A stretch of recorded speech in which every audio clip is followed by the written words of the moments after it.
আসসালামু আলাইকুম। আজকে রেসিপিতে আপনাদের দেখাচ্ছি নতুন আলু আর টমেটো দিয়ে ছোলা ভুনা করে। এই তো প্রথমে এখানে আমি ছোলাগুলো সেদ্ধ করে নিব, সেই সাথে স্বাদমতো লবণ আর একটু হলুদের গুঁড়া দিয়ে দিব। আমি এখানে দিয়ে দিলাম 2টি আলু আর সেই সাথে ডিম একসঙ্গে এই তো সেদ্ধ করে নিয়েছি।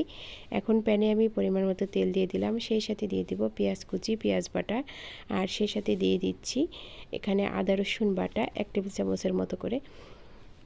এখন আমি কিছুক্ষণ পেঁয়াজটা ভেজে নিচ্ছি, তারপর আমি সব শুকনো মশলাগুলো দিয়ে দিচ্ছি, দিয়ে আবার মশলাটা আমি কষিয়ে নিচ্ছি। এখন আমি দিয়ে দিব এই তো সেদ্ধ করে নেওয়া আলু, সেই সাথে দিয়ে দিচ্ছি এই তো টমেটো কুচি।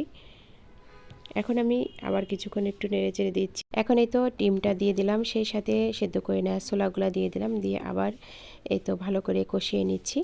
এখন সামান্য একটু পানি দিয়ে দিলাম, দিয়ে আবার নেড়ে চেড়ে ভেজে নিব।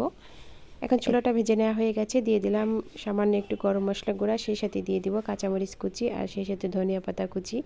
এখন টমেটো কুচি দিয়ে দিচ্ছি, দিয়ে নেড়ে চেড়ে নামিয়ে নিচ্ছি।